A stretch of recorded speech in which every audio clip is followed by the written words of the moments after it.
In the fabled land of Northern California, nestled in the Valley of Sacramento, two friends begin a journey to enlighten the world about their experience living life as a Xennial. But what is a Xennial, you may ask? If you wish to know, then follow them on their adventures. Welcome to the Xennial Chronicles. This is James. This is Mike. And sadly, due to some scheduling difficulties with our good friend Carl, he had to do some rehearsals for a show he is doing, a musical show. We were unable to get Carl to come in like we said last podcast. Carl was going to come in and do some stuff. So we have to reschedule our time with Carl for later, but that's okay. He's doing a really cool show. Yeah. Correct me if I'm wrong, they're doing a cover for Power Man 5000, right? Okay, actually, what it is he is part of a project that is a Power Man 5000 tribute. Just tribute, not a cover. Okay, sorry. They're a tribute Wrong band, words. so they're themed specifically around Power Man 5000. I don't know if they're doing anything outside of Power Man. I would highly doubt it. But, the name of the group is Powerhouse 5000. Oh, okay, nice. And they're playing Powerhouse Pub Makes sense. in Folsom. Makes sense. Yeah, it's Do you going to know? be fun. Do you know what day that show is, so that we can kind of be nice and help I plug it? believe it's Wednesday the 21st, if that is the date. Okay, we're hoping that's the date. If it's not, we'll link in comments. Yeah, and so stuff. if anybody around here is in the Sacramento or Folsom area, that's where it's going to be. It's going to be a lot of fun. They're actually playing with a couple of other tribute bands as well. I cannot recall their names. Oh, Stellar, I think, is one, which is an Incubus tribute. And Makes sense. There's a calling them third Stellar. one, and I can't remember what they are. But again, we might just mention who it is. Yeah, he had this other commitment Probably to do link that. it in the description or something. Yeah, we'll link it in the description. He had to do rehearsals for that, and quite frankly, we understand the importance of getting in the rehearsals for any kind of the band stuff that needs to be done. Totally, that's important. We can do some rescheduling to bring him in another time to do what we had originally planned. So yeah, totally. And when we have it going, it'll be interesting. So we came up with a new topic to be able to discuss this week. Yeah, we're going to talk about comic book movies. yeah. I mean, it's a big thing. In fact, I believe This is week, a subject that we've visited before. we've talked about many before. I mean, we went through the whole MCU stuff. I bored everybody with an entire history of the MCU. And in fact, Endgame, Avengers Endgame should be coming out this week. So that's like the capping of the current. Well, one of the you mean Endgame on DVD? Oh, on. I was going to say because we did the MCU thing when Endgame was coming out. It's coming out on DVD Blu-ray so that you can go and buy it now and own it and watch it as many times as you want to obsessively. Yeah, totally. But with that kind of was an inspiration for me to talk about comic book movies, and I decided we should come up with our own personal list of our 10 favorite comic book movies. Yeah. Now, I'm not saying that they're the best comic book movies. These are our personal favorites, and give a little reason why. So, the first half here, we're actually going to have Mike do his list. He's asked me to do mine in the second half, which is probably a good idea because I have a few things that I think will be some surprises for him. This is definitely one of those that I would like to be filming him. One of the answers won't be as much of a surprise. It'll be like, really, you chose that one? Yes, I did. But I'm gonna send it to you now, sir. Yeah. Start giving the list of your 10 favorite comic book movies. Now, first, let me preface. Yes. There was one movie that we both kind of agreed on. We wanted it on both of our lists, but at the same time, we had other movies we wanted on our lists as well. And it was the one movie that we for sure had agreed upon. Because I've not seen his list. He's not seen my list. So this is the one movie we both agreed upon as being one of our favorite comic book movies, and that is Deadpool. Yeah. We're just going to take that. We're going to throw it out there just immediately because, I mean, there's so much about it that's so good. Well, and I would consider both of the films to be under this. Both of the Deadpools? Yes. I would say the first one even more so because of, I don't know, the freshness of it. The second one, it just seemed a little more rehashed. But even still, both great movies. For sure. Both great movies and both so true to the feel. And, I mean, Ryan Reynolds has been wanting to play that part for years. And if you go back to the TV show he did years ago, Two Guys, a Girl, and a Pizza Place, he was already, that's an old TV show that he was on, late 90s.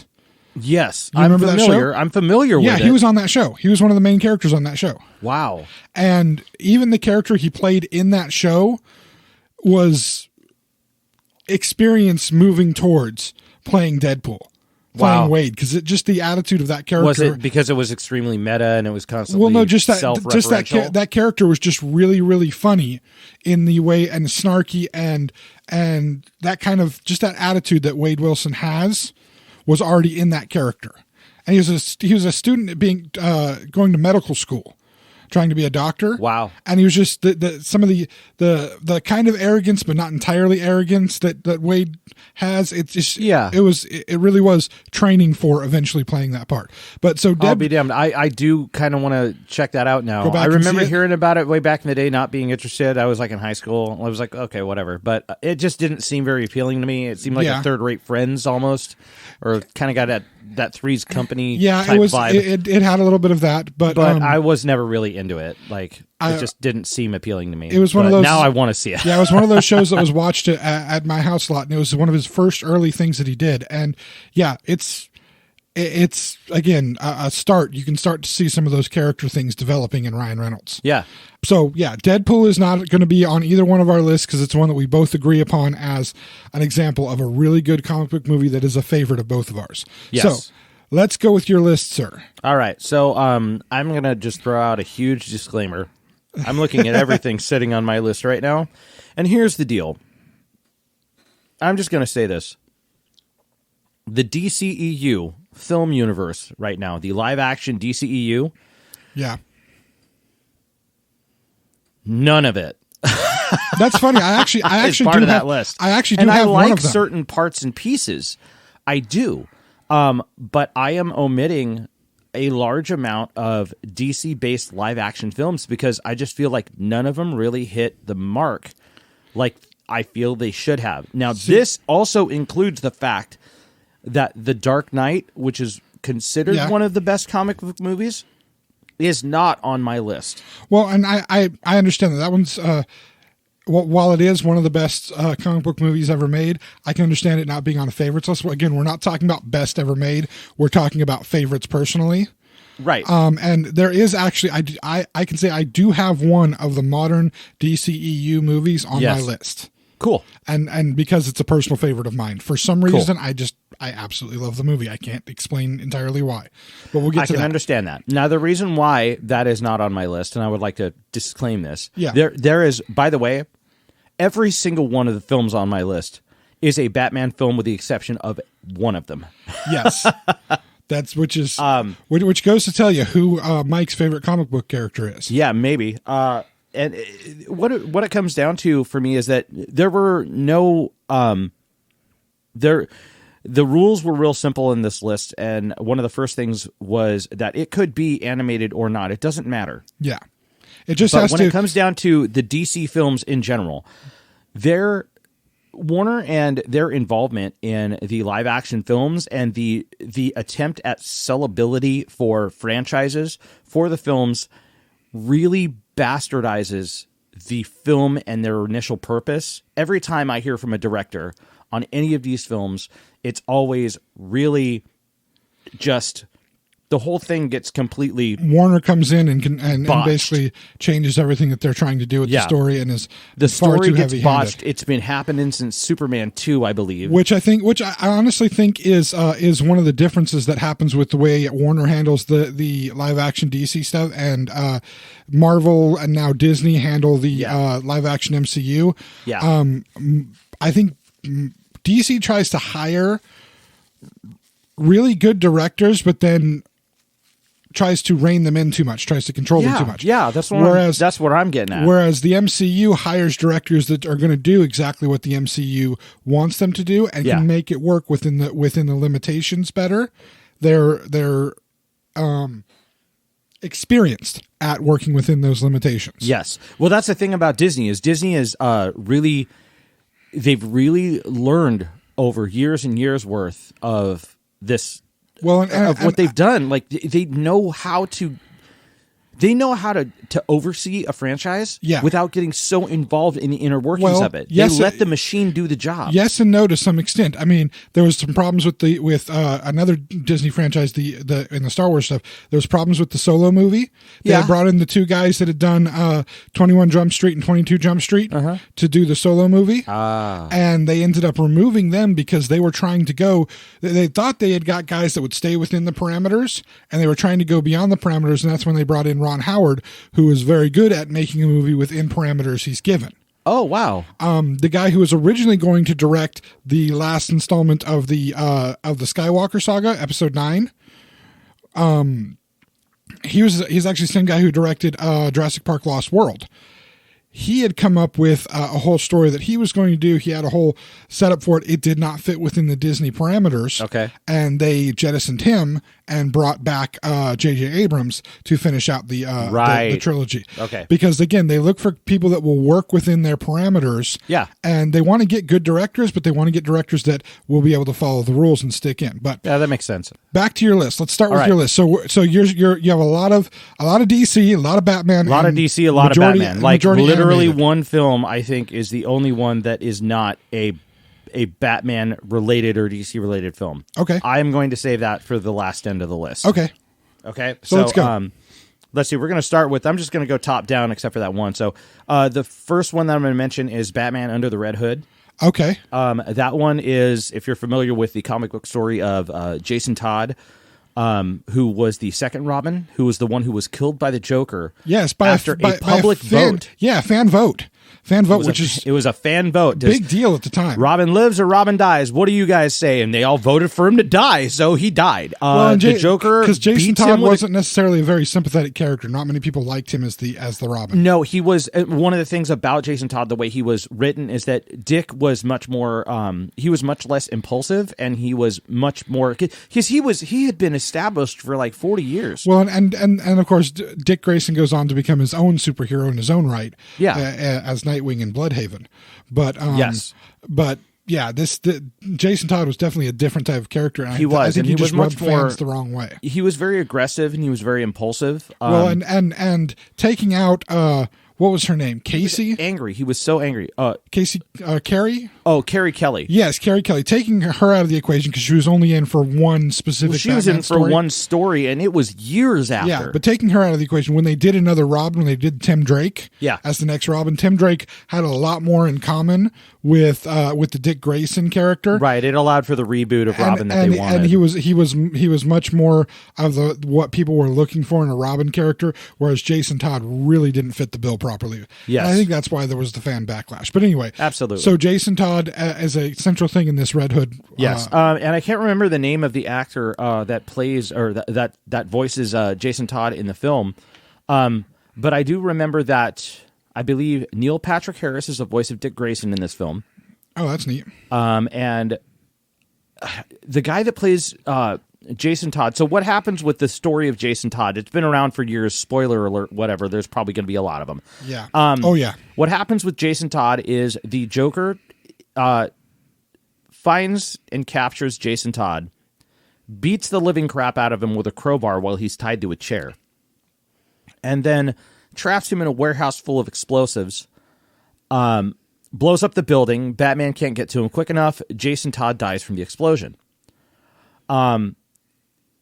They hold a funeral for him and all this kind of stuff. But basically, long story short, what ends up happening is you have is it Jensen Ackles? It is. I was going to It just hit me while I was talking about it. It's Jensen Ackles. For those of you who are Supernatural fans listening, you'll know exactly who Jensen Ackles is. Yeah, good choice, I think, especially given his voice was wonderful as Jason. Oh, this is the one that John DiMaggio does the Joker. Okay. Yes, and he's, you know what, honestly, obviously John DiMaggio just kind of channeled the style of Mark Hamill, but the grit in his voice and what he does with the Joker is very good. That's funny for Bruce Greenwood to do Batman in that one. Normally he plays Superman. He's one of the Supermans. He does play one of the Supermans. He's a fantastic Batman. Okay. So, anyway, my personal favorite is the newer one. Jason O'Mara is the name of the guy who does the voice of Batman now in the newer reboot series. You like him more than you like what's his name from the original animated series? nobody beats Conroy. Let's be Okay, real. I was gonna like say. Conroy is the Batman. I mean, he is the voice of the Batman. Just as much as Mark Hamill is the voice of the Joker, Conroy is Batman. Okay, so in this story, so they have the Okay. funeral for Jason Todd. They have a funeral for Jason Todd, and basically what ends up happening is Ra's al Ghul, without Batman's knowledge, digs up Jason Todd's body and throws him into a Lazarus pit. Lazarus pits him. Okay, Right. And this new character, the Red Hood, shows up in Gotham, and he instead of trying to stop drug smuggling from coming in, he just grabs a hold of the drug cartel and takes care of he basically takes over the entire drug trade and makes his money that way.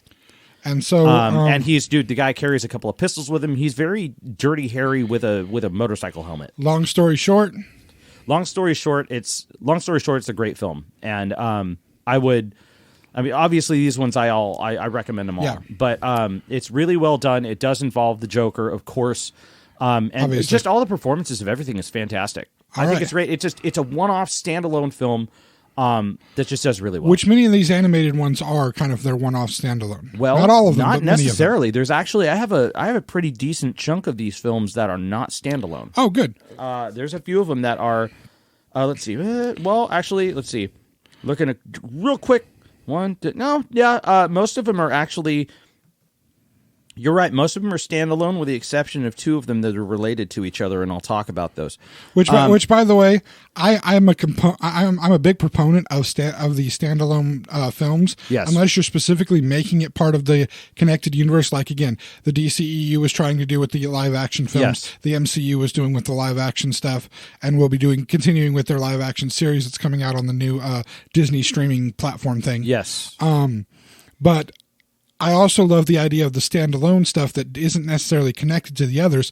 I think I told you the CW Arrowverse, Yes. the various TV shows on CW Yeah. that are DC TV shows, made it a major plot point to introduce the multiple Earth theories. Yeah. And they've had characters come from the different Earths back and forth, villains, heroes, throughout the entire run of the shows. Not so much in the first couple of seasons of Arrow, but once Flash kicked in there, Yeah. whole different thing. Like Supergirl is on a separate Earth from Green Arrow, Flash, and even the Legends of Tomorrow. She's on a completely separate Earth from them. So when they first encounter her, it's from Flash accidentally sending himself while he's testing out a tachyon particle thing.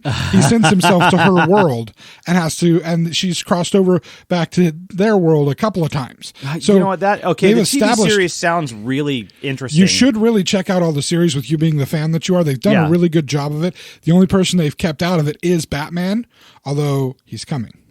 So I hear.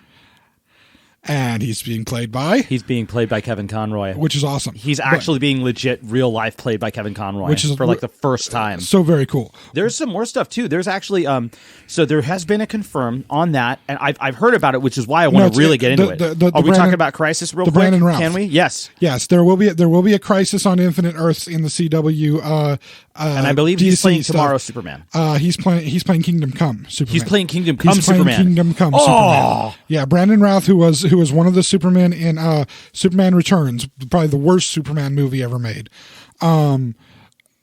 He's playing. He's coming back to play. Peace wasn't really all that great. Do you remember watching it?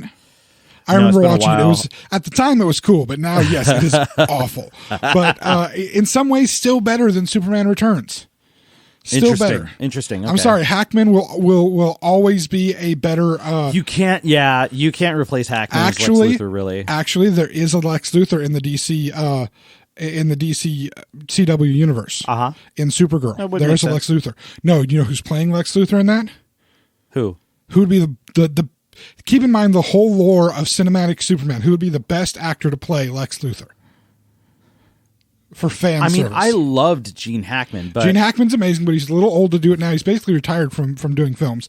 Kevin Spacey did it in the Superman Returns, and he wasn't that great. He Kevin made, Spacey he made can't Lex get it Luthor look like Dr. Evil. very much, and Kevin Spacey can't get work anywhere. Right. Well, yeah. And of course, well, that's funny because Kevin Spacey actually did play a caricature of Dr. Evil in Austin Powers 3. Oh, yeah, you're right. So that makes it even funnier. But who would be the next best person to do it? Who would be giving total fan service to do it. Oh man, I really can't think of it. John Cryer. Who? John Cryer. From 2.5 Men? Is that yes? Just shut up. Also, Ducky from what is it? Yeah, Pretty in Pink. But more importantly, he's in the original Supermans as a relative of Lex Luthor's. Oh, that's funny. Don't you remember? No, it's been such a long time. Well, he's in three or four or both. That's great. But yes, he's the CW. Okay, that Lex is Luthor. that is. I would consider that to be on the same level of awesome as Paul Rubens playing the Penguin's father now twice, because he plays the Penguin's father in the Gotham TV series. Oh, he does. Okay. He does. Okay. Yeah, I remember he did do that, and it's fantastic. Well, it's like they brought in. You remember the Flash TV series that happened in the 90s? Yes. With John Wesley Mark Wesley Hamill. Shipp. Yeah, playing the Trickster. Mark Hamill plays the Trickster in the new Flash series. They brought Mark Hamill back to play the Trickster. Yeah, and John Wesley Shipp has been brought back to play a different Flash from another world. God, oh, it's so good. And he plays the Flash's dad in the real world. You know what's funny is so there's a lot of interconnectivity. You really need to watch those series. Anyway, okay. We've got from the point. Let's get on to your second movie. Man, there's a lot of fans pushing for Tom Welling to come back as Superman too. Yeah, but fun. We'll talk about that anyways, another sorry, time. I've only done one film. We're like, I know we're almost halfway through already. Whatever, dude. Whatever. Next film. Okay, so next film is I would say The Dark Knight Returns. That is a double feature animated film. Okay, yeah. Which, speaking of Carrie Kelly, obviously that's the she's Carrie in it. Kelly It is a extremely faithful adaptation of the comic really book series, good and it is very well done. Peter Weller, RoboCop, is the guy who plays Batman in this film. Yeah, because he's the old like perfect. 60s, 60-year-old Batman and whatnot. Yeah. That is a hell of a movie. That one I have actually seen. I think Superman is played by Jerry O'Connell. I'm not sure. But he is played by Jerry O'Connell in the New 52 based DC film universe. Okay. However, dude, the whole thing is extremely well done. They have everything in there. They have the nuke. They have Ronald Reagan. They have everything.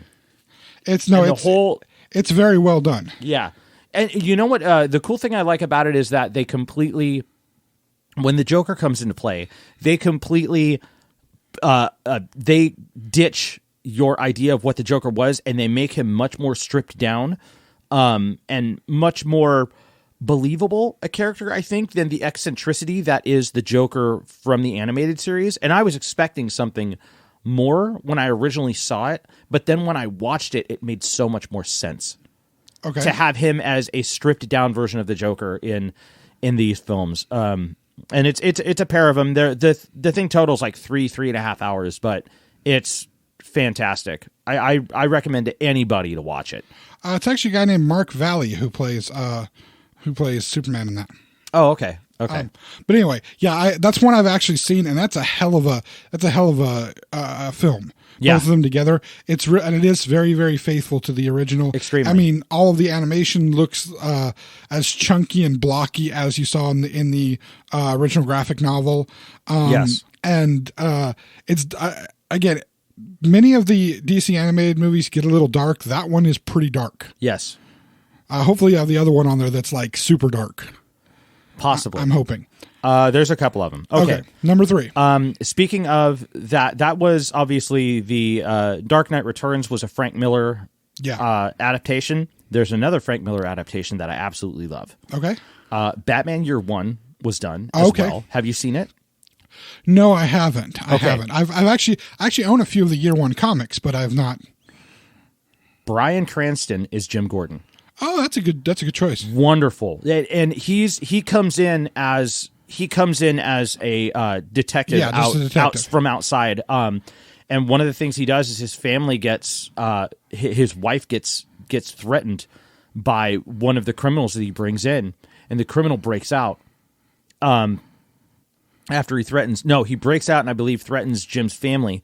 So Jim finds him and chases him down to a mountain road, runs the car off the side of the hill, and then runs out into the car, pulls the dude out of the car, and beats the living crap out of him with a baseball bat.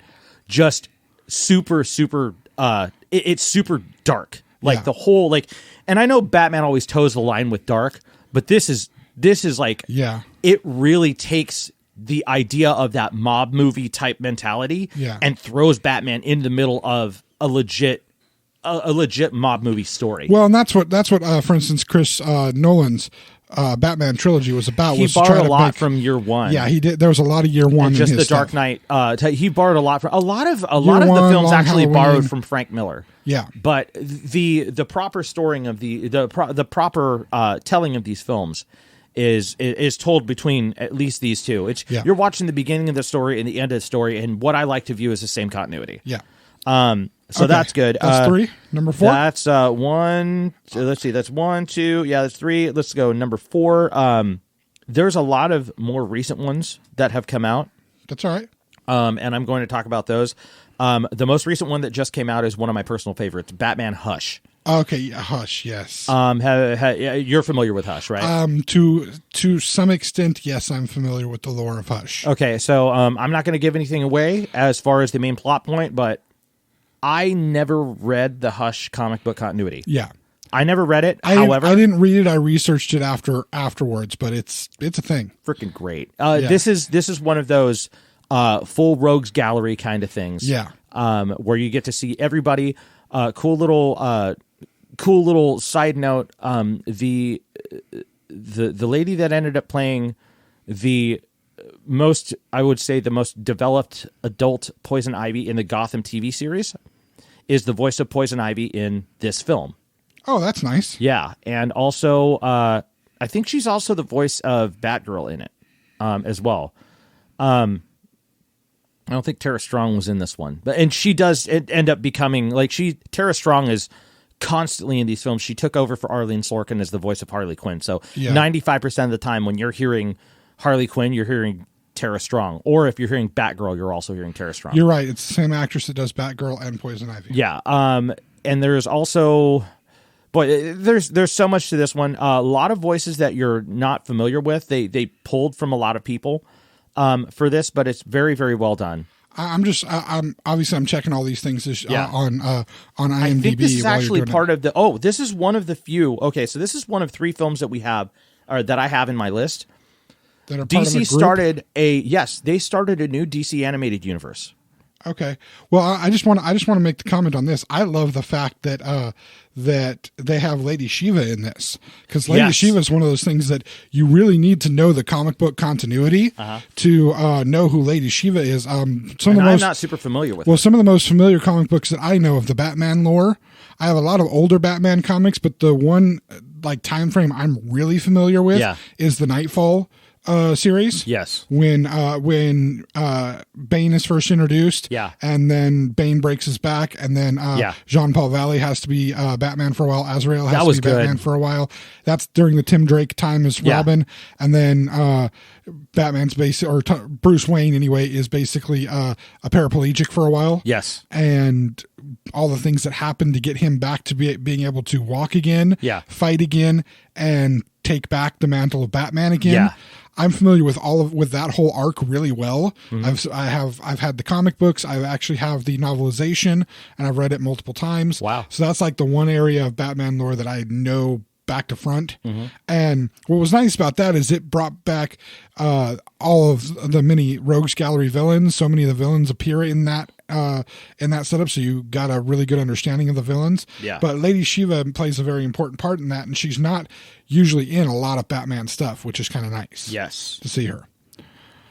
Okay, so Hush is number 4. Hush is number 4. What do we got for 5? I'm going to start, since we started with that, what DC has done, I think I might have mentioned this a little bit earlier, is they've started, so when the New 52 kicked in, one of the things that Warner started pulling for the DC animated movies, they've created their own universe, where there is a slew of films in order, and they've been doing it since 2013. Yeah, I think I remember watching the first of these. It has what's his name in it? The big bad that was supposed to be in the cinematic universe, but they stopped him from coming. Darkseid? Yes. He's in the first animated one, isn't he? No. Darkseid is not. I thought it was. Aha. Okay, so get this. Do you remember what happened in the New 52 comic books and what started the New 52 reboot?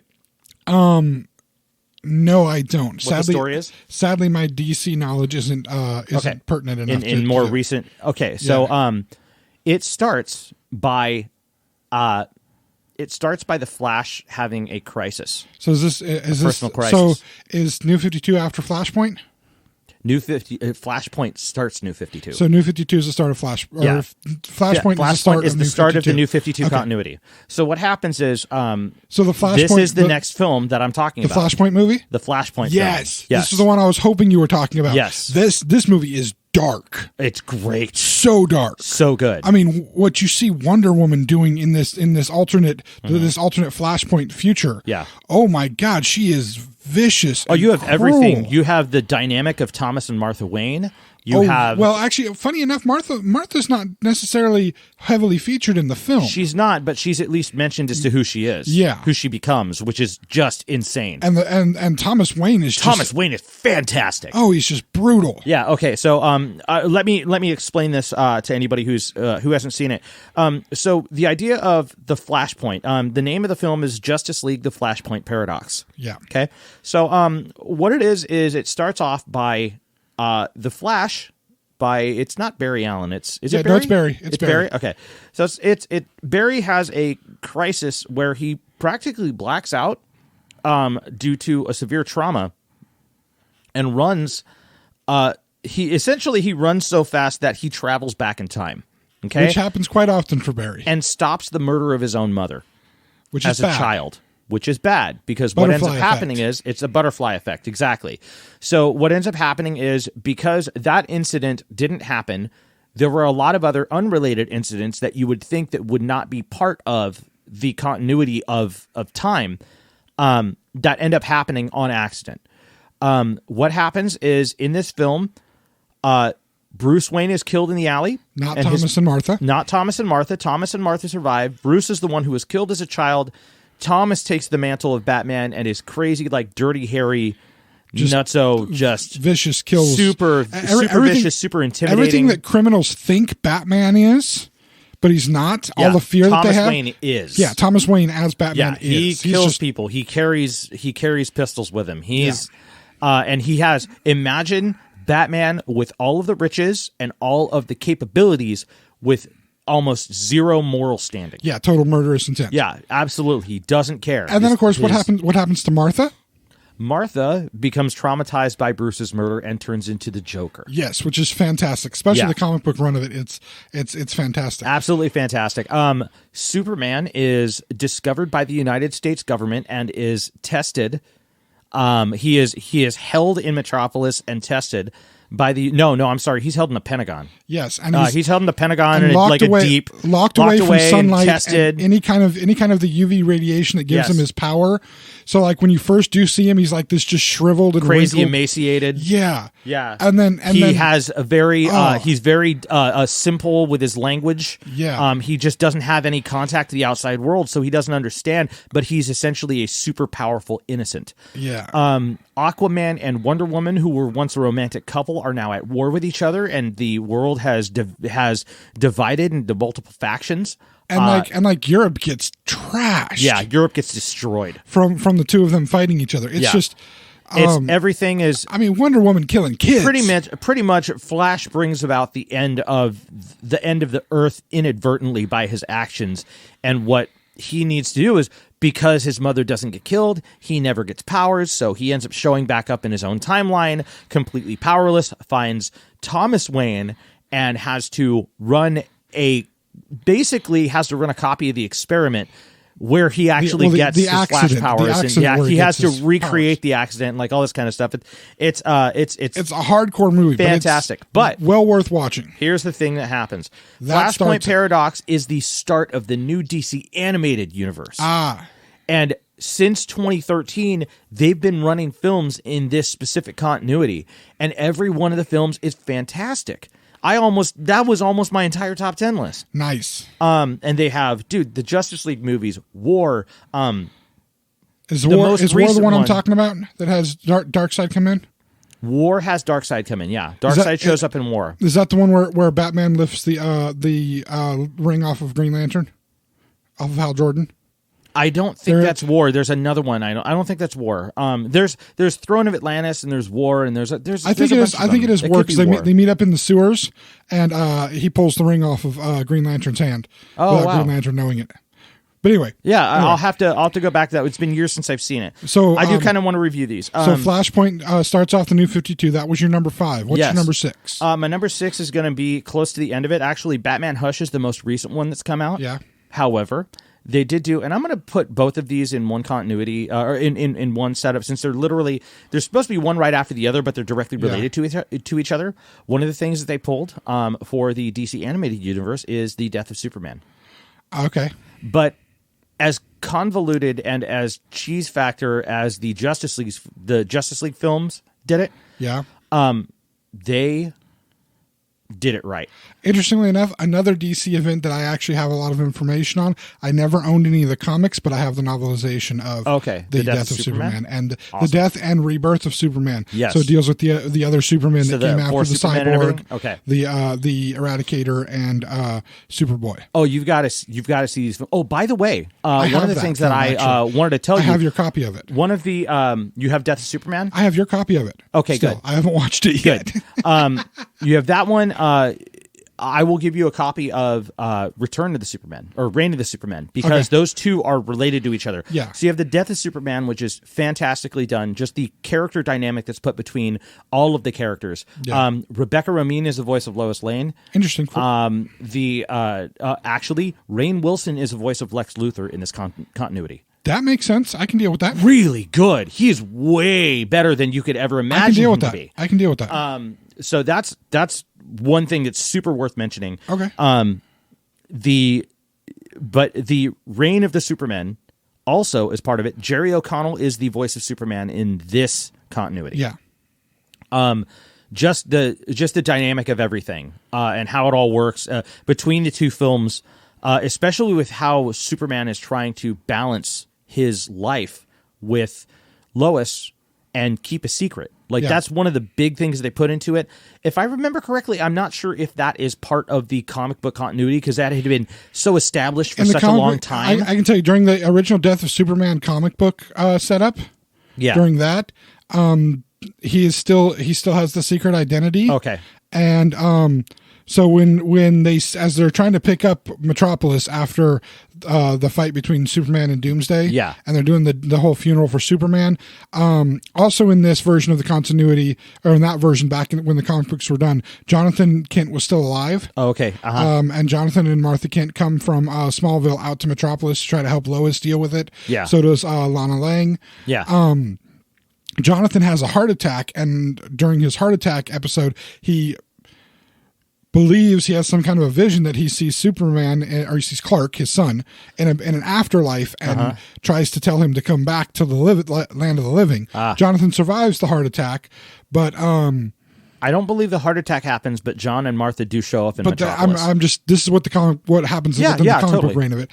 And then when Superman finally does come back after all the things happen, they actually have Superman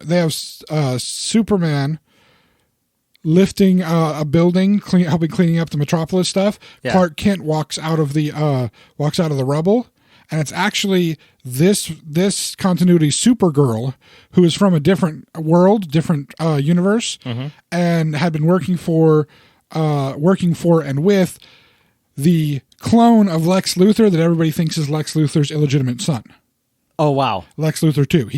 Everybody thinks he's Lex's illegitimate Australian son, but he's actually a clone of Lex Luthor. Lex Luthor had killed himself, his actual first form, years ago, making people thinking he was gone. Oh, really? But he was actually put in his consciousness or whatever was in this clone of him. Wow, I don't think that they go with that. That's the comic book continuity. So, yeah. The Supergirl, this version of Supergirl, since she's from a different universe, she's able to shapeshift. And so she shapeshifts to look like Clark. That's great. So that they have Superman saving Clark Kent, and that puts all of the possible stories to rest. He's basically been trapped underneath this building since the whole Doomsday event happened. Oh, that's funny. And so, so That's how they deal with that part in the comic version of the Death of Superman. Interesting. So Death of Superman was your number 6. Was Reign of the Superman number 7, or? I would consider both of them to be It's almost like the same Dark thing. Knight thing. It's the two parts are directly related to each other. So it's like if you watch one, you have to watch the other. Got it. So they're kind of part of the same deal. Your number 7 then, sir. Yeah, my number 7. How have I gone through 1, 2, 3, 4, 6? Okay, 7. Let's do. I'm looking through all these here. Let's do Batman Gotham by Gaslight.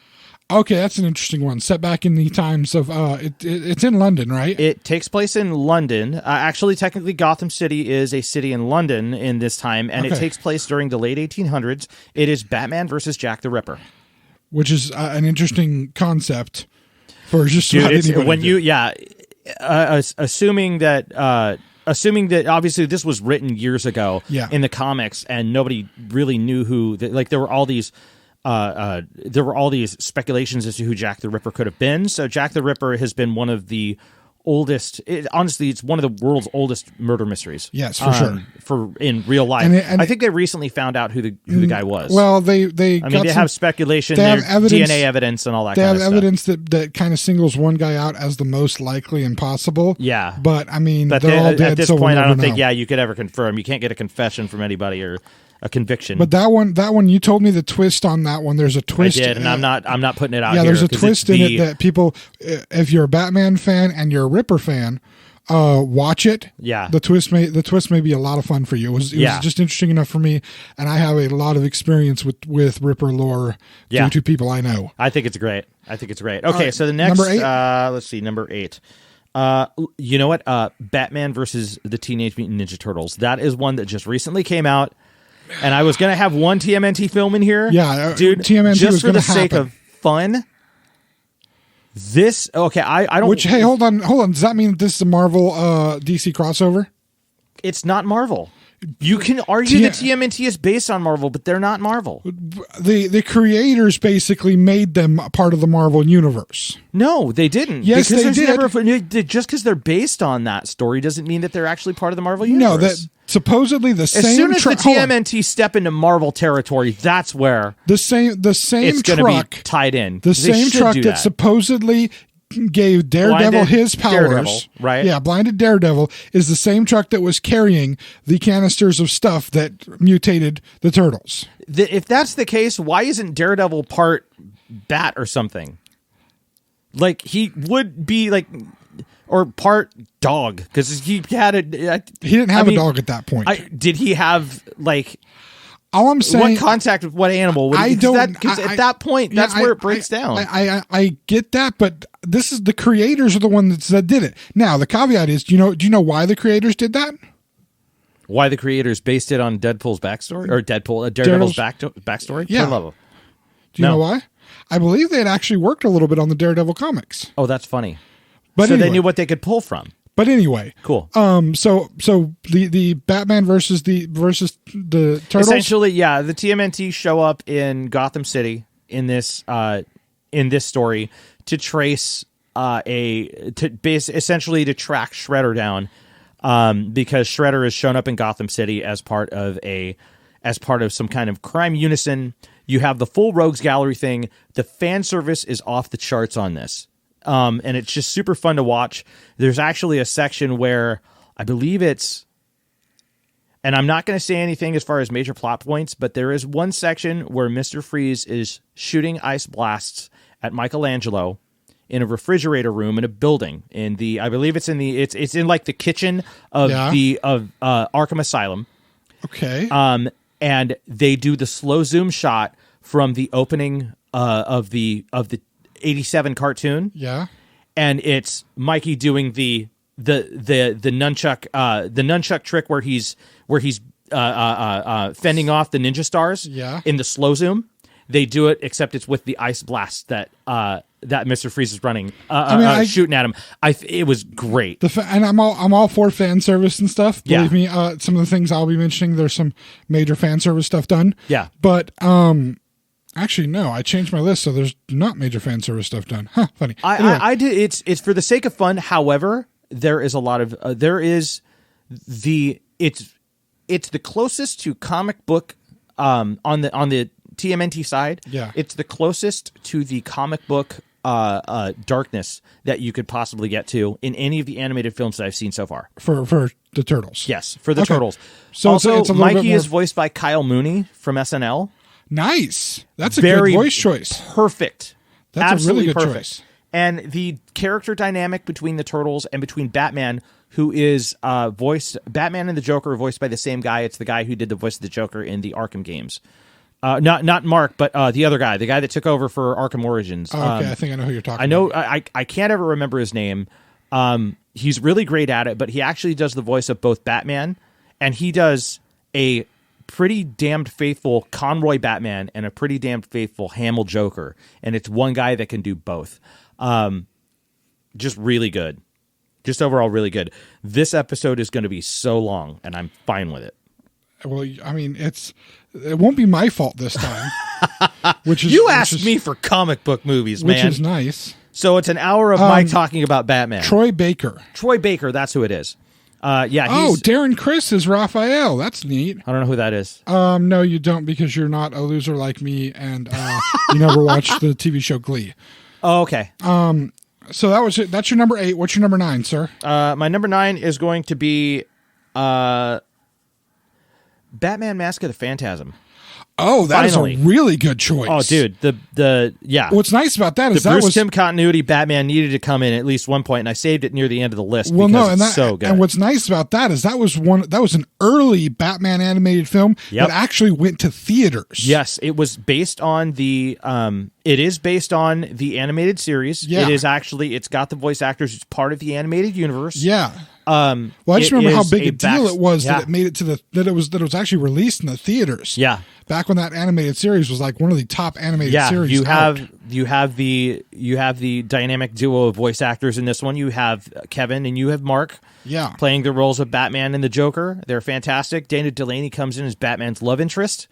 I will not reveal the main plot twist here. But if you have not seen it, you need to see it. It's one of the best animated films to ever come out when it comes down to comic books, especially. Yeah, very, very good film. Yeah, it's just. I could say it hasn't been since it came out that I've seen it. Yeah, but I do remember it being a very good film. Yes. So that brings to the final of your list, and of course, just one step closer to our break. Yes, one step closer. The final one on my list.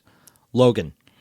So this is your non-Batman movie. This is the only non-Batman movie, and I saved it for the end because there was so much Batman crap that was going on. Yes. My apologies for that. But dude, the Justice League of the Batman films are fantastic. I get it. That being said, Logan is probably hands down my favorite live-action comic book movie in the last 10, 15 years. I get that. It takes a lot of time to build up, and there were some good ones too. Like the Wolverine was pretty good, except for the CGI Silver Samurai at the one where he actually goes to Japan.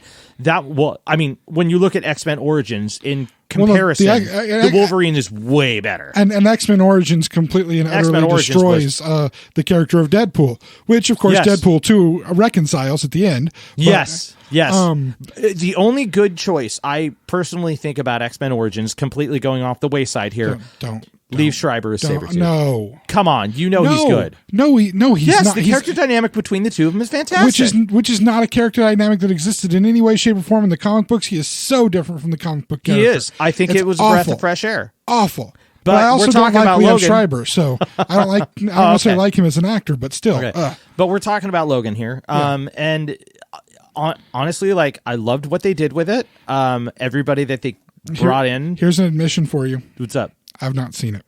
Oh wow. Okay, I well then I won't give away a lot of stuff. I'm pretty sure that you read up on it. I know the plot points. Very well done. done. It's very well done. Yeah. Everything that you wanted the X-Men films to be in terms of character dynamic and just story driven to the point where you wanted to love these characters. You finally get it out of this film. Yeah. And that's pretty much my top 10 list. Completely off. That's a good list. One more thing, honorable mention to the Justice League film. God damn. I told you 10. I gave you Deadpool. Yeah. What's your honorable mention? Honorable mention is Justice League: The New Frontier. It is a 50s based Golden animated Age? film. Golden Golden or Age silver? based. Golden. Okay. It's a Golden Age based animated film. Really well done. They actually keep the more recent DC continuity, but it's the Justice League versus the Axis powers. Oh, okay. Very well done. Lucy Lawless is the voice of Wonder Woman. That's a good Wonder Woman. She's done it before. Miguel Ferrer is the voice of Batman. He's done it before as well. Classic. Miguel Ferrer has been Yes, Batman? he's been Batman before. When? I think there was one other film he did Batman in. This I'll is have to research classic to be sure. Purple Gloves original Detective Comics Batman. Nice. Yeah, that's what they did. They pulled the original stuff, and the animation style is in direct homage to those original Golden Age comics. Nice. Okay. Yeah. So okay, I'll give you the that's just honorable cool mention. to see just on a visual aspect, but the film itself is great. All right, I'll give you that for the honorable mention. Okay, now after Mike's long discussion on Batman movies, You're the one who opened this can of worms, brother. I know I did. That just I don't know. Just goes to show that it's not always me who does all the talking. Yep. We're going to take a little break, and we'll come back and we'll hear my list, which I'll promise you at least this much: it's a little bit more eccentric, Yeah. but I want to have still fun. is This fun. is why I asked him to do the one at the end, because I kind of feel like all these curveballs I'm going to get, I want to react to them. So. yeah. All right, we'll be back in a minute. Hey everyone, this is James from the Xennial Chronicles. If you're watching this on YouTube, please hit the subscribe button at the bottom of this video. And be sure to click on the bell icon so you can be notified when we release new videos. And if you aren't watching on YouTube, please go to our page and do all that stuff anyway. Thanks for listening, and now back to the show. And we are back. Yes, Hopefully we you are. all are still listening. I know after all that. My After all that apologies Batman for stuff. the having to go off on the Batman. Hey, you know what? stuff. What I like It's about good, it is, though. well, what I like about it is it shows your passionate side for things. This is something that you're passionate about. This is something that you love. Yeah. And I've been, believe me, I've been accused of talking too much about the things that I love. Mm-hmm. There are people who purposely won't bring up things like Star Wars with me because they don't want to sit and have 3-hour-long conversations about Star Wars. Right, totally. The Marvel universe is a similar thing now. Don't bring that up because as much as you like the DC stuff, I love the Marvel stuff. Or like my son. Don't talk about Godzilla with my son unless you're ready to sit through a recitation of every single Godzilla character in existence. That's and he'll fantastic. bring you the toys of the ones that he has. Oh, yeah. And then show you the pictures online of the ones he does not have and that he wants. And then you're going to start acting out different parts of different movies with him because Godzilla is literally his obsession. I love it. I think it's great. He's got something that he loves that much. How many people really can say they have something they love that much and let it, be so much a part of who they are? Yeah, totally. It's a great thing. So now it's my turn for movies. Okay. Now again, I could probably have made a list of all the MCU movies, just because I love them so much. I mean, heck, I'm wearing an Avengers Endgame hat, He is. and He has the Infinity Stones on his ball cap right now. yes, I do, and I mean, I'm a huge fan of them. And Endgame is a great movie. It did not make my list only because I've only seen it once. I have to be able to watch with these. My biggest thing with the making of this list is these are movies that I could put in and watch anytime. Yeah. That's how much I love them. I could just sit and watch them. If they're on the TV, like on a paid channel or something, and I see them there, Yeah. I'm just going to sit and watch these movies. These are even movies that I would watch with commercials in them. That's how much I like these movies. And that was kind of, to me, that's how I kind of look at a favorite movie. If I can watch it multiple times, if I enjoy it every time that I watch it. And that's where these fell in. And I will admit, Endgame is not there for me yet. Ask me in a year, and I may have a different answer for you. But the first movie I'm going to list on here is going to be my one of two MCU movies that I'm listing in here. And it's one that has a specific scene in it that is kind of called back to in Endgame. Cool. And it's one of the best scenes in Endgame. Okay. That's the callback scene. Okay. The movie is Captain America: Winter Soldier. Okay. Now, I like this movie for many reasons. One, it's not just a standard superhero movie. It's much more of a spy movie than it is a superhero movie. Yeah, I did see this one, and I thought it was pretty It good. really falls into that. This is the movie that I always recommend to my dad to watch for a Marvel movie because it's not too comic booky. Okay. It is. I mean, it is still Captain America, but that could be Jason Bourne or James Bond or any other like big action spy person that could play that could basically be that part, and just a few tweaks in the script, you could still have the same movie. It's much more of a espionage spy movie than it really is a superhero movie. And I love it for that. Mm-hmm. The scene, by the way, I'm referencing is the elevator scene in Winter Soldier, where he's on the elevator and they try to capture him.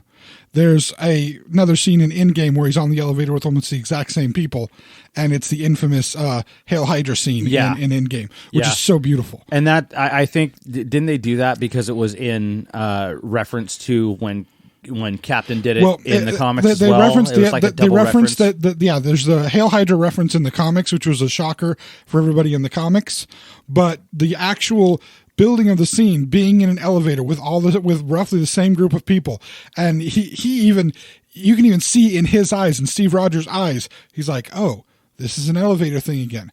Oh, I see all these guys. And last time I was in this elevator is when I first found out that most of these guys were Hydra. Crap. Well, okay, I know how to get my objective. I know how to get the MacGuffin. Here's how I get the MacGuffin. Right. Hail Hydra. That's great. And so beautiful moment, beautiful callback. But this movie, just every time I see it, I have to watch it. It's got great pacing and action, great story, and again, not too superhero-y of a superhero movie. Yeah, it's an espionage action film wrapped up in a superhero movie. Yeah, that's why I love it. Next one would be the other MCU movie that I like more so than the others, Thor Ragnarok. Oh, really? Yeah, you still haven't seen it yet all the way through. Not all the way through. And just the tone of this film, and compared to all other of the Marvel films, it's like a Marvel film on an acid trip. It really is. It's just a crazy, crazy fun movie. And the director is well known for his kind of off-kilter stuff.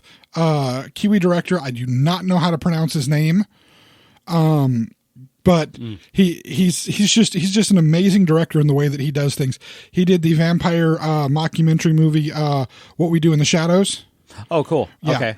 He's kind of a crazy director. But great stuff. Has a great vision for things. And this movie is it's a fun, action-y movie that goes off the rails and does weird things. Cool, man. But I can watch it over and over again. Staying within the Marvel universe, but not in the MCU. Okay. The original Sam Raimi Spider-Man, the first Spider-Man. That was a good one. It's a really good, it's our first introduction to a cinematic Spider-Man. And, Andrew Garfield had his version of Spider-Man. And then we have the new version with Tom Holland, which are great versions. But when the Tobey Maguire Spider-Man came out, Sam Raimi did a great job of hitting almost everything we needed for a Spider-Man movie. Willem Dafoe, admittedly, the Green Goblin costume was an awful costume. Yeah. But Willem Dafoe is fantastic as Norman Osborn. If you're going to have a villain, that's a guy to have as your villain. Yeah. Willem Dafoe is such an amazing actor. Absolutely. Tobey Maguire, a decent Spider-Man, a decent choice for Spider-Man. A little old for Peter Parker, but whatever. A decent Spider-Man. I'm not a fan of Kirsten Dunst in much of anything that she does, but all right, fine, I can deal with her. It was just, for the most part, a very well-cast movie. Obviously, Spider-Man 2 was even better with the casting in that. Alfred Molina is fantastic in whatever he does. Yeah. He's the best part. Well, he's the second best part of the Dudley Do-Right movie. I love the Dudley Do-Right movie. I don't think I ever saw the Dudley Do-Right movie. You need to see the Dudley Do-Right movie only because it is Brendan Fraser doing what Brendan Fraser does best, which is playing a dumb, lovable idiot. Dudley Do-Right and George of the Jungle too. Yes, George of the Jungle. Those two roles. Blast from the Past. That's another one where he's the same type of person. He is, and actually, those three movies are wonderful in the effect that if you look, these in all three of those movies, he is definitely a manly character. Yeah, he's strong, and he's intimidating to an extent. Mm-hmm. But like in all three of those movies, the way his characters treat women. So progressive for the 90s. So progressive. He's strong without being in any way demeaning towards women at all. In all of those movies. George of the Jungle, I remember reading an article once about how his character in George of the Jungle is this strong, jungle man, all muscular, all this and that. But when it comes to dealing with the woman in the movie, he's sweet, kind, gives her space, no inappropriate physicality with her. Yeah. He just does everything perfectly right while still being this strong, good-looking, hunky guy. And it's like 3 different movies that Brendan Fraser pulls this off in the late 90s, where he's this wonderfully kind and gentle character, but at the same time, he's able to still retain some manliness to him. Yeah.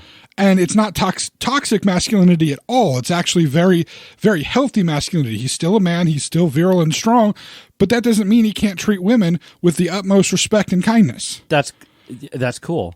It's really, those 3 movies are worth watching, and that's again, now I have to see him. Brendan Fraser. Now I have to see him greatest. again. Like, it's been years. But I never saw Dudley Do-Right, but I saw George of the Jungle. In Dudley Do-Right, Alfred Molina is Snidely Whiplash, the bad guy.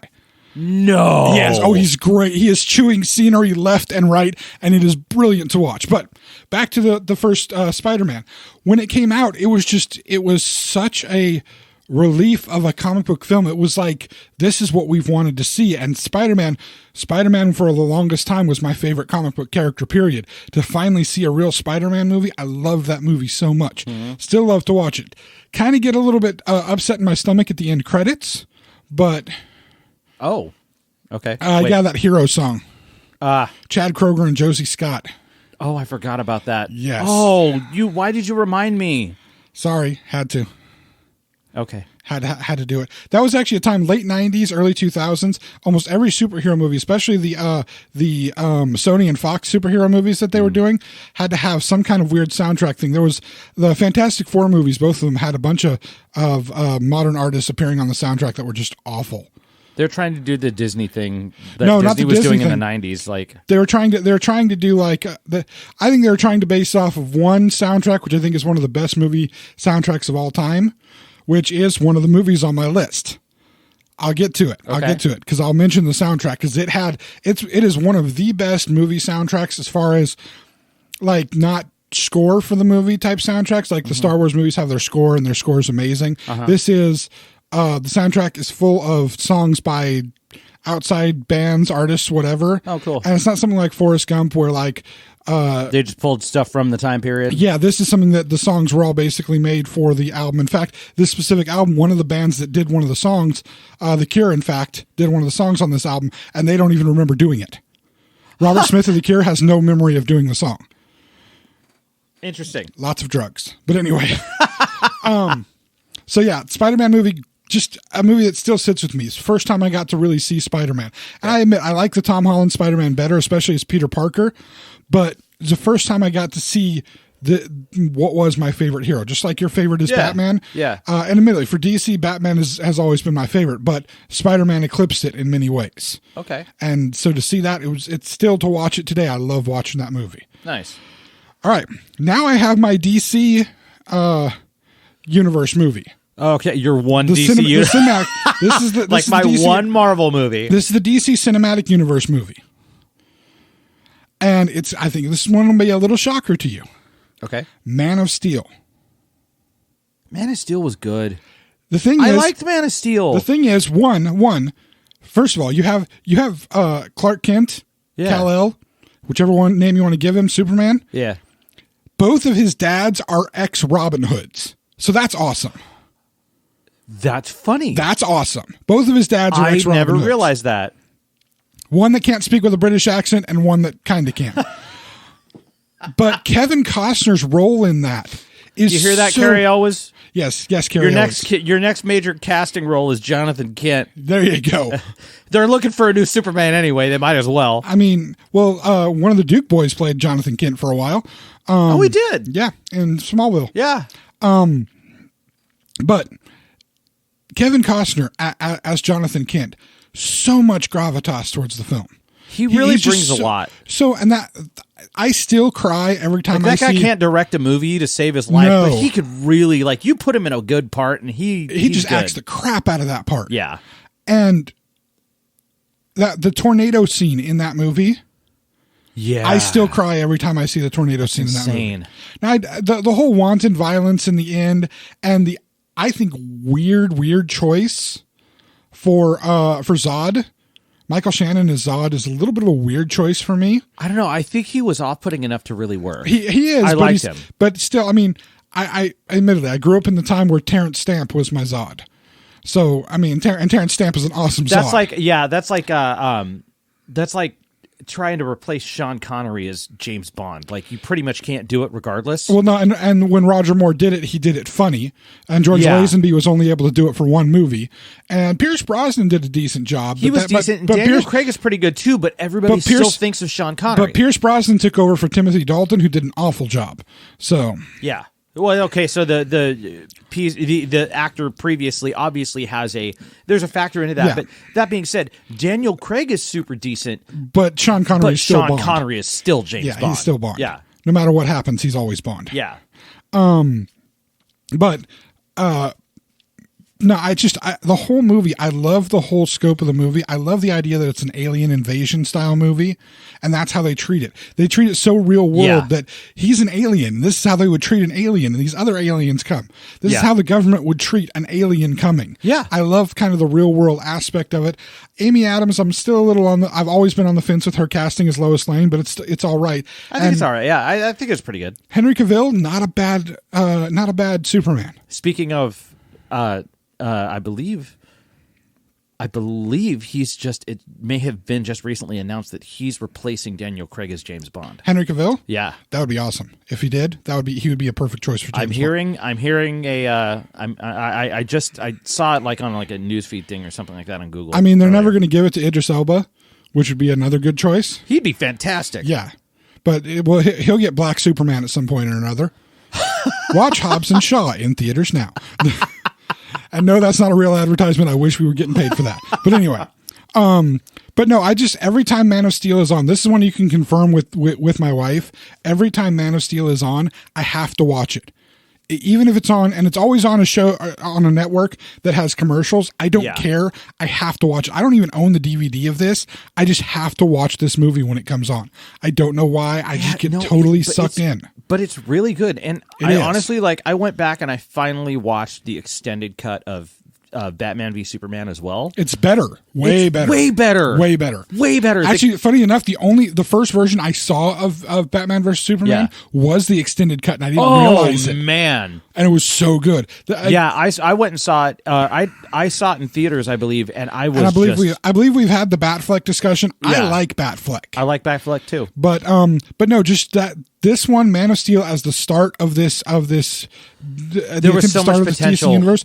There was so much potential that was wasted. Yeah, and I really liked it. It was just a really good movie. Character movies that were, dude. Affleck should have gotten an independent Batman movie, and he should have gotten it before Batman v Superman. I agree with you, but every other independent movie I've heard of so far, Wonder Woman I heard was fantastic. You haven't seen Wonder Woman? No. Oh damn, you need to see Wonder Woman. Yeah, dude. Wonder Woman I heard was fantastic. I heard that Aquaman was also really decent. Aquaman was decent. Yeah, I wouldn't go so far as fantastic. It wasn't great, but it wouldn't have been. It wasn't. Nobody thought it was bad. Interestingly enough, Willem Dafoe in that bad film. What? Willem Dafoe's in Aquaman. Yeah. Damn it. Yeah. I need to see these. You do. So again, Man of Steel. That would be my number 4 on the list so far, right? Am I number 4? Okay. Now we go on to the movies that are out there. They're not part of Marvel. They're not part of DC. Okay. Technically. Okay. But they are based on comic books. Okay. 300. That is based on a comic book. Yes, I forgot. And I actually saw that one in theaters. I was lucky enough to go see that in the theaters. Yeah. And funny enough, I saw a preview for the next movie on my list while watching 300. Okay. But I was somewhat familiar with the comic book source material. Frank Miller, right? I believe so. I think it was written by Frank Miller. But it's just one of those movies. It looks like a comic book panel in almost every single scene of it. It does have that. And it's so, I mean, it's not true to the real story of what really happened at the Battle of Thermopylae. Now that I'm thinking about other outside films, I missed out on some good stuff. I may mention a few of them. I think you might, and if you don't, I'll probably say something. But I think there's some more stuff that. Oh yeah! Damn it! Okay. So you focused in too much. It's just hitting. I hyper focused. Yeah, that was bad. So, but 300 it's just such a beautiful, lush looking film. So well shot. Yeah. Same guy, by the way, who did Man of Steel. Oh, cool. Zack Snyder. That was Zack Snyder. Yep. And Zack Snyder actually directed the next movie on my list. Uh-huh. Which also has a good soundtrack, but it's a cribbage soundtrack. It's not an original soundtrack. Okay. But 300, it's such a beautiful movie to watch. And it's one of those that as long as the kids aren't around, because it's a little too violent for the kids. Right. I love watching that movie. It's been a long time fun. since I watched it. 300 is one of those, I've always kind of thought that 300 came off as one of those like bro-ish movies. I get that. But at the same time. But if you actually watch it, you see a lot more depth than is initially perceived from first view. Yeah, and it has that, there is some bro connection, but at the same time, it's more about propaganda empowerment of one nation's people, basically. Yeah. But still, the action sequences, the way it's shot, the way the story unfolds.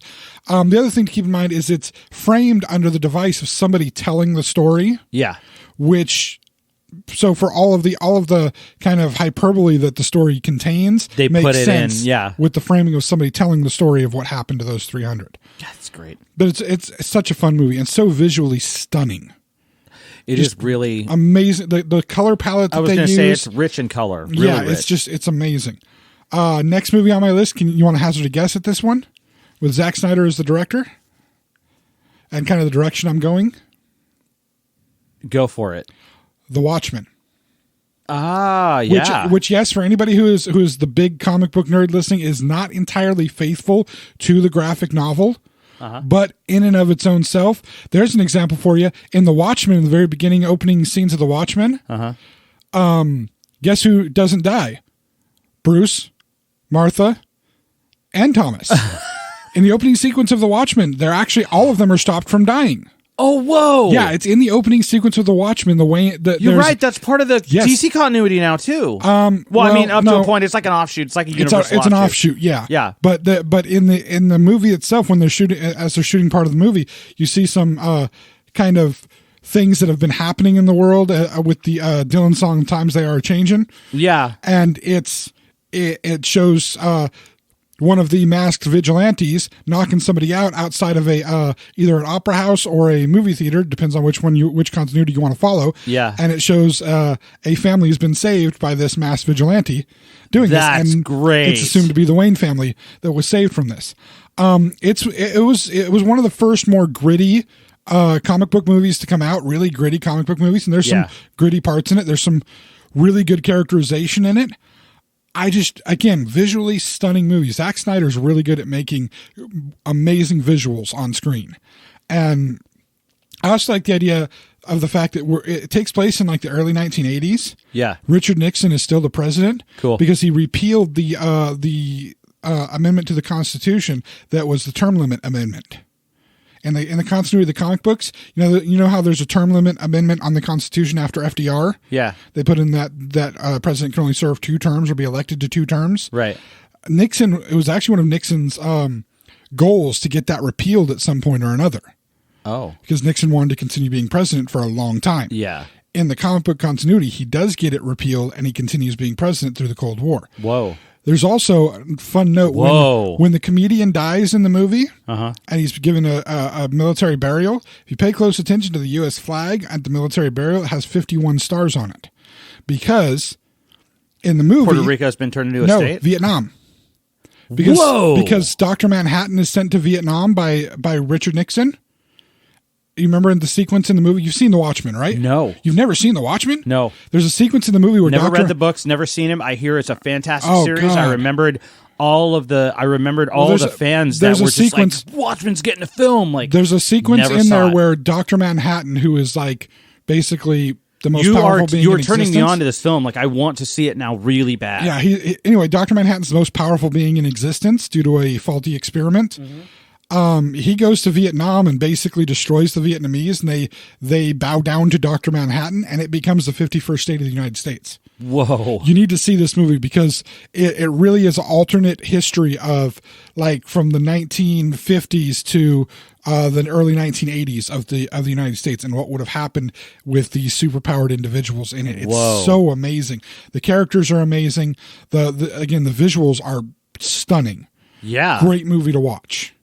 And again, not completely true to the way the comics handled things, but an amazing movie. So Is that 6? I'm gonna bring in my next one, which is people should know this as a comic book movie, and this is the one that has the amazing soundtrack. Now, if you're thinking of movie soundtracks, right? What's some of the best movie? Let's say in the 90s, some of the best movie soundtracks you can think of. I really, really dug on, and I'll be honest. I really dug on the Forrest Gump soundtrack, even though it's not like something it's still a that's cribbage one, specifically, maybe not in the 90s, but I could think of some stuff that was previous to that. Like what? Well, I'm not sure, but I don't know if it's comic book. I'm not sure if it's a comic book based movie, and I think it might be, and it could be on your list, and I don't want to. No, go do it. Flash Gordon. Flash Gordon was TV serials, not comic book. Okay. But I mean, Queen doing the soundtrack, I totally get that. Soundtrack's like one of the best film soundtracks in history. It's amazing. So that's what I'm thinking. Like, 90s wise, I don't. I'm really not thinking of anything that is film centric as a soundtrack. Like, I listen to like albums and I listen to greatest hit song collections, but there's not like music from a film that it was just like every single song I must own. I'll give it to you then. Here's the movie. Okay. The Crow. Oh, okay. Okay. You know what? Which had an amazing soundtrack. You're really opening it up. It could just be that I'm half awake here, but The Crow, which that is based on a comic book. Yes, it is. Awesome. Another film soundtrack, I guess I'll just backtrack on that. The Queen of the Damned soundtrack is also pretty good. Okay, we're going to have to agree to disagree on that one, but just because this one's my fault. I read the books. Oh, okay. And I'm looking at the soundtrack. I'm not looking at the film. Well, no, I the problem is having read the books, everything that the band that Lestat is in that film, all the music that Jonathan Davis labored for and made and sung to and whatnot, is so like totally wrong for what the original film, or the original book, The Vampire Lestat, when he does awaken, he awakens in like the 1980s in New Orleans, and that the type of music that his band is supposed to do, so nowhere near Jonathan Davis' style of music. Okay. So nowhere near. More 80s hair metal than Jonathan Davis' music. Boy, you figured that he'd go goth. That's funny. No, he was trying to do a whole different thing.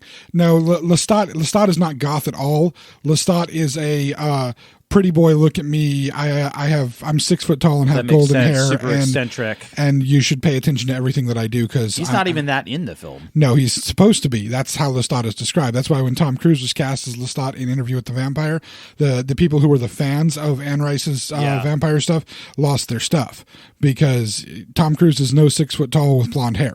No, didn't they just play with the camera in order to get that? Because he was still blonde didn't in the film, wasn't he? Huh? He was blonde in the film. He was blonde in the film, but he wasn't. They really didn't make him. They made him as tall as roughly as tall as Brad Pitt, who is 6 foot tall. Yeah. But then they also cast freaking Antonio Banderas as Armand, and Armand's supposed to be a 13-year-old boy who was turned into a vampire at the age of 13. Good Lord. So, moreover, Armand is Italian, a 13-year-old Italian boy with blonde hair. Isn't he Spanish? Yeah, well, Antonio Banderas is. Yeah, he's like from Spain, Spanish. Yeah, from Spain. He gets cast as a Mexican a lot. He's from Spain. There was so many casting mistakes in the Interview with the Vampire movie. I don't even want to go into it, but that is definitely a thing I've read the book, and the book is a whole different beast and animal. But anyway, The Crow is my next movie, and to me that was like the first time that the true goth look was encapsulated in a motion picture for anybody to see. Was set up in a way that people could truly see the goth look that kind of swept the 90s. Yeah. The Crow put it forefront with that movie. Such a great film. How long has it been since you've seen The Crow? Because I watch it at least once a year. God, it's been... I try to watch it around Halloween, but I try to watch it at least once a year. It's played in the background multiple times, but I've probably sat and watched it once when I was in high school. That's the last time. It's been probably 20, 25 years since I've seen that film. Oh, no. See, it's a movie that I watch on a somewhat regular basis because it meant so much to me, and the wife absolutely loves the movie. Obviously, it's kind of sad watching it because of the loss of Brandon Lee, but some of the other actors that are in there, I mean, the bad guy who plays Big Top, I can't think of his name right now. But He was Guy. He was in Robin Hood, wasn't Yeah, he? he was Guy of Gisborne and Ryan Hood, or Robin Hood. Ryan Hood. Wow, Robin Hood.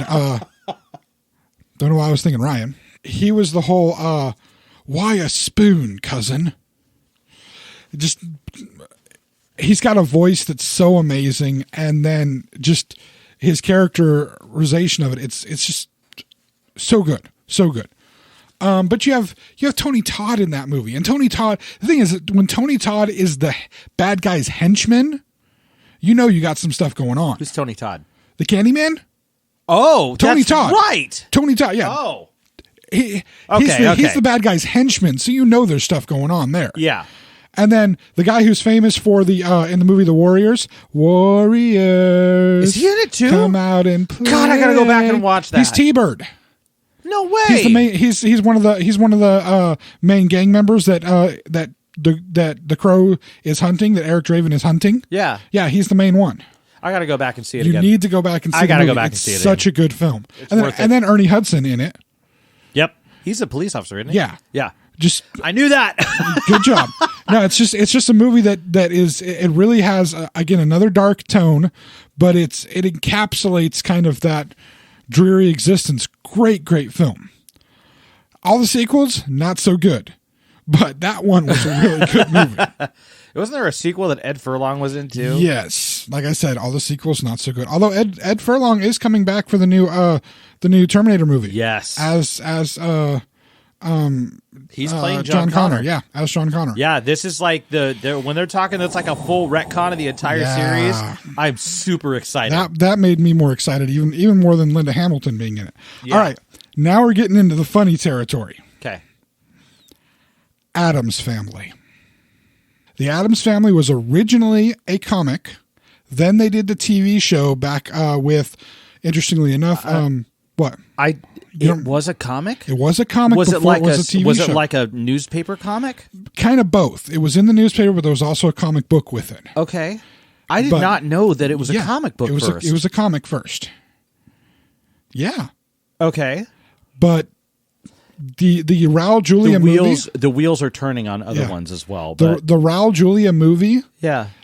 I mean, we've talked before That- about how that- amazing he was that film was in Street Fighter, Freaking amazing. But- yeah. He could take a crappy movie like that and do that with it. elevate that with his performance. He His was- performance as yeah. Gomez Adams in the Addams Family movie. Yeah. But you think about it again. We're talking about the casting in The Crow. Look at the Addams Family movie. You have him as Gomez. Yeah. You have Angelica Houston, who is Hollywood royalty. Her dad was a film director Yeah. for years, as Morticia. You have Christina Ricci as Wednesday, which is amazing. Fantastic casting. Dan Hedaya, who has done so many different things as their lawyer, financier, accountant, something like that. I Yeah. forget exactly which one he does. But then Christopher Lloyd is Fester. That casting is fantastic. It's so good. Dude, I will tell you this, going back to Raul Julia, like, he stole Gomez Adams as a character. Yeah. Like Aretha Franklin stole respect from Otis Redding. I mean, well, and because Like, John Aston wasn't- had that role. That was John Aston's role Yeah. in the TV series forever. I mean, that's who Yeah. you thought of as Gomez. And when Raul Julia stepped into it, it was just like, oh, damn. Yeah, exactly. That's Oh, what I'm damn. saying. That's like it's just like, oh, that's Yeah. Raul Julia now is remembered for being Gomez Adams on top of anything else that he's done, and Gomez Adams is now remembered for Raul Julia Yeah. playing him, not John Aston. No, anymore. not John Aston anymore. Hasn't happened. Won't. No. Yeah. And- Crazy stuff. And again, it's another movie I just love. This is one I love both. The John first Aston, one, is that Sean Aston's dad? yes, That's awesome. but not his real dad. oh, It's his Stepfather? stepdad. Yeah. oh no joke. He actually had to find out who his real dad was because he wasn't sure who his real dad was. Oh, wow. His mom's Patty Duke. Oh, Yeah, like from the Patty Duke show. yeah. Yeah, that's his mom. Oh wow. Yeah, he's Hollywood royalty too. Cool. But that's one that people are familiar with this movie. People love this movie, and it's one of those movies. I like the first one, and I like the second one. The second one, in some ways, I like even better than the first one. But the first one still has always stuck with me. I remember the first time I watched it and thinking, I want that family. That family is so awesome. I love that family. Now we're getting into the really freaky ones. Okay.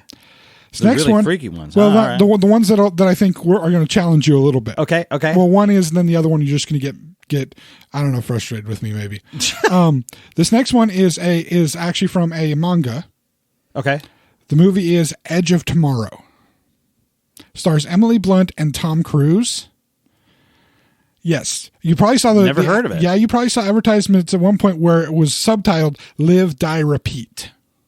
Oh. Movie was called Edge of Tomorrow, but the subtitling for or the subtitle for it was "Live, Die, Repeat." That was this is based on it. Tagline. This is based on a manga, and basically the story of it is there's an alien invasion. These people are using kind of mech suits to fight off this alien invasion. Cool. There's this one woman who has survived through one of the battles earlier in the alien invasion. She's like this famous warrior for having survived through it. This guy's a reporter and this is just the movie version. I'm not familiar enough with the manga to say what happens directly in that. Okay. But in the movie version, this guy, Tom Cruise's character, is a reporter who accidentally, because he pisses off somebody high in the military, he gets put into service in one of the mech suits during an attack. Okay. He gets killed during the attack, but when he gets killed during it, one of these aliens, there's one major kind of alien that everybody fights, but then there's a different kind that looks a little bit different. It's part of the main alien group, and they look almost like I don't know, beasts with like squiddy type heads. They're really weird looking creatures. He gets some of the blood of this unusual, different colored one on him and in his wounds when he dies. And what happens is he suddenly starts reliving the same day over and over again. Whoa. Come to find out that this woman who's this great hero that everybody knows from this battle earlier, a year or two before. Right. The reason she won that battle back then was the same thing happened to her.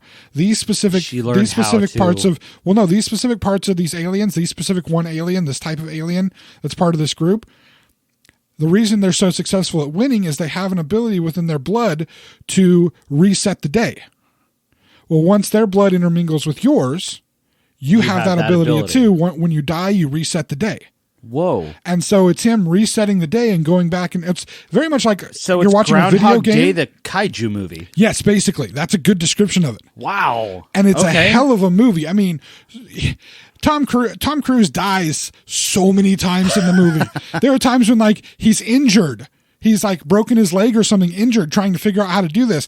And Emily Blunt's character, who's the girl that had this happen to her before, she knows the way you lose this power is if you get a blood transfusion. It washes out the alien blood from your system. Oh, okay. And you lose it. So every time he gets like injured around her, she'll shoot him in the face and kill him, because then that resets the day.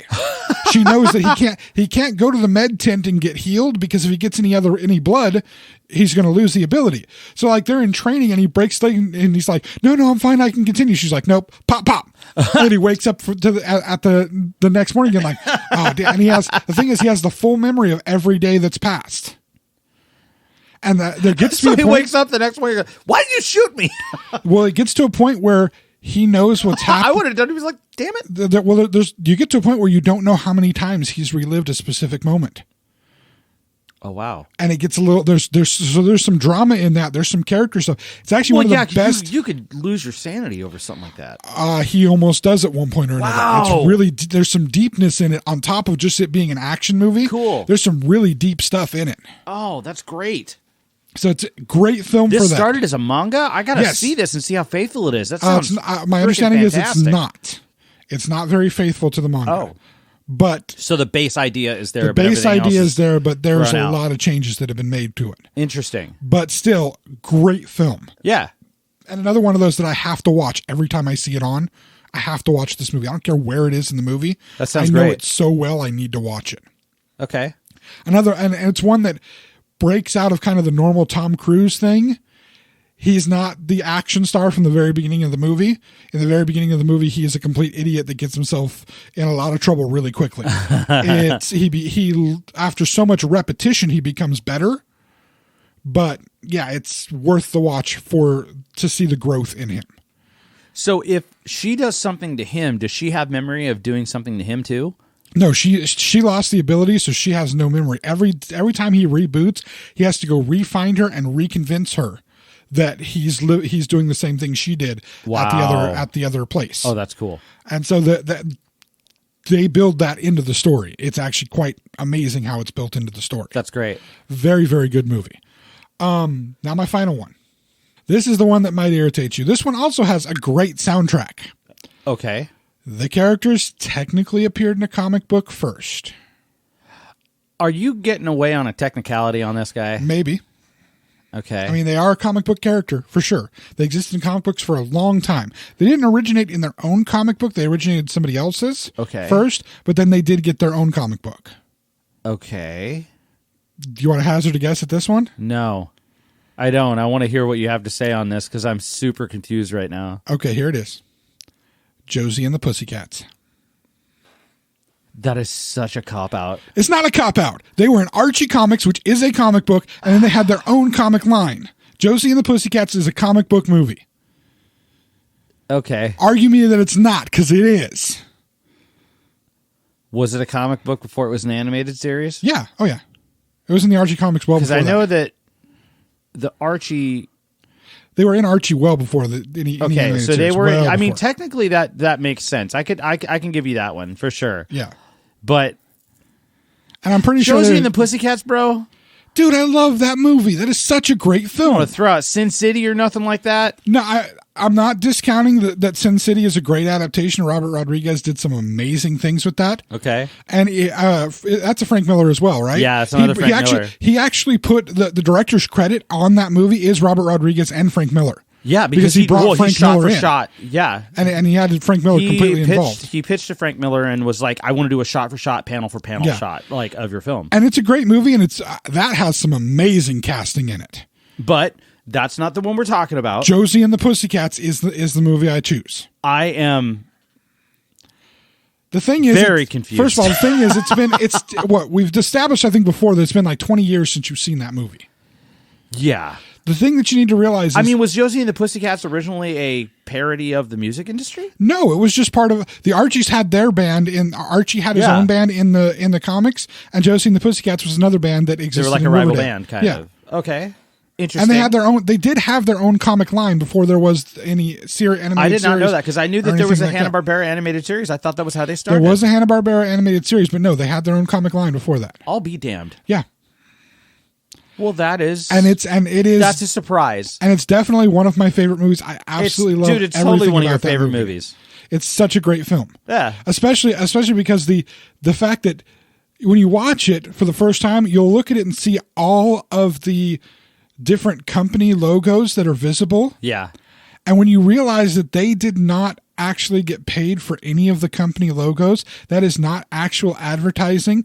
What they are doing, they didn't. No, this is the thing where none of those company logos are in there. Legally, it's like satire or something like that, because that's what they're doing. What they are doing is they are actually making fun of all the movies that have those things in them. So it's parody. Yeah, it's parody of the fact that all it's kinds of movies and TV from parody shows. Law. Yeah.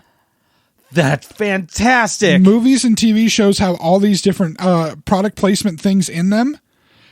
And like in Wayne's World, when they'd have that little vignette in Wayne's World. Yeah. They're parodying the idea of... The whole movie is a parody of... And I mean, you start in the very beginning when Du Jour, the boy band... Yeah.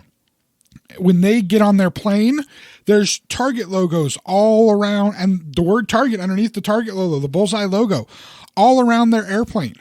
It's all over the place in their airplane. And you look at it and you're like, okay, wonder how much Target paid to be in this movie. Target didn't pay a damn thing. They put it there to make it look like that kind of stuff is happening, because they were making fun of all the product placement that they had seen in all these different movies, all these different things. That's the whole point of it. It's supposed to be, the whole movie is about rich companies are trying to make people consume more and more and more, and tricking people into being consumers. And that carries through the entirety of the film. That's insane. And it's very, very, very self-referential. I mean, and even fourth wall breaking, which is one of the things. Deadpool was the first movie that we mentioned. It's one of the beautiful things about Deadpool is the fourth wall breaking stuff. Yeah. There's a point where they're on the plane. Josie and the Pussycats are on the plane. Alan M is with them, and Alexander and Alexandra Cabot are there on the plane as well, which, again, all characters from the original comic series. Yeah. Alexander and Alexandra Cabot were actually friends of Veronica Lodge from Archie. Oh, okay. They were the Oh, other okay, rich okay, family okay. in, Yeah, in yeah, town. Alexander Cabot looks at his sister Alexandra and like, I don't even know why you're here on the plane. And her response, because I was in the comics. So it's got that fourth wall breaking self-referential stuff. Cute. It's such a great film and wonderful soundtrack. The singer from Letters to Cleo, the band Letters to Cleo. Never heard of that band. Not familiar with that 90s band. She's the one who does all of the Josie and the Pussycat songs and all the singing. Oh, cool. But actual decent acting moment from Tara Reid. Of all people. Because she plays the drummer. I mean, she wasn't bad in American Pie. She wasn't bad, but she wasn't great. In this, she's fantastic. Really? You got Alan Cumming, you have Missy Pyle, you have Rosario Dawson. Yeah. You have a bunch of people appearing as themselves. It's a great film all around. And yes, it is a comic book movie. Huh. I mean, it's not one you would really look at and think it's a comic book movie, but it is, and one of my favorites. All right. By far. So did I get you on that one? It makes me want to see it again, to be completely honest. You pitched it enough to me, man. You need to sure. see it again. I want to sit there and watch it with you, though, because I want to see your reactions to some of the stuff. Yeah, for sure. Some of it is freaking hilarious. Like at one point they have their manager guy, Wyatt, Alan Cummings' character, is trying to talk to this girl in a mall about the boy band du jour. Yeah. And she starts talking about how she doesn't like that kind of garbage. It's, just processed stuff for people to ingest. Yeah. She's not into it. He's like, really, I'd love to get some more of your opinions. Come with me. And leads her like through some back doors in the mall, leads her out to the edge of the mall. And he whispers into like his little sleeve, we have Smells Like Teen Spirit. A van pulls up and he tosses her in the van to go get reprogrammed. That's terrible. It is quite, but it's funny. So, man. I think we're done with this. We ran a long time with this one, but Yeah, this one's going to be a big one. sorry, people. But talking about movies and us, maybe I should have made it a top 5 list. Yeah, he pitched me the top 10 list, last night or something like that? Yeah, I think we'll have to bring down our number of items on the list. Yeah. For next time. We'll figure it out, man. But hopefully you like listening to these. Hopefully you found some movies that you'd be interested in watching. Feel free, the people that have commented, I want to give a little shout out to the 2 people that have commented on our YouTube stuff. My nephew and our friend, Yeah. who have made some comments. Thank you so much. We're grateful for having the comments, even though they're from family and friends. We don't care. We love having some interaction. Yeah, absolutely. Comment some of your favorite comic book movies, some that we didn't mention, maybe, or even agree with some that we've talked about. And hopefully, we've given you some stuff to give a watch to. Yeah. So, Mike, other than YouTube, which I just mentioned, Yes. where else can people listen to this? Well, you can check us out on TuneIn, on Google Podcast, and on Spotify if you want to listen to us. You can also head out to our website, thexennialchronicles.com, or if you don't want to type that much, you can go to zencron.com, spelled XENCHRON. Speaking of Zencron, you can also check us out on Twitter and Facebook at Zencron. If you look up Zencron, you will find us. And I believe that's it. Oh, speaking of YouTube as well, one of the things I want to let you know is that we know that the list on these streaming websites and on our own website can be a little short. And we have a lot of episodes. We actually have much more than the episodes that we have available on the website. So if you would like to hear any of the other episodes previously, we have our entire archive of all of our podcast episodes available on our YouTube channel. We do not yet have a YouTube URL, but we will get it. And if you just search the Xennial Chronicles on YouTube, you will find us and you can listen to every single episode all the way back. What are we at? 26 now? I think this episode's 26 or 27. This will be 27 when it comes out. Cool. Yeah, because that's where you should find us. If you're seeing us on YouTube, make sure that you hit like on the video if you like it. Also, subscribe to our channel and hit the bell icon so the next time we upload something, you will have first notice. Yeah, so that you know it comes out and you can listen to it Yeah. and enjoy. Thank you for listening to this, and we'll talk to you again next week. All right, you guys have a good one. Thank you for tuning in, friends. The journey continues next week.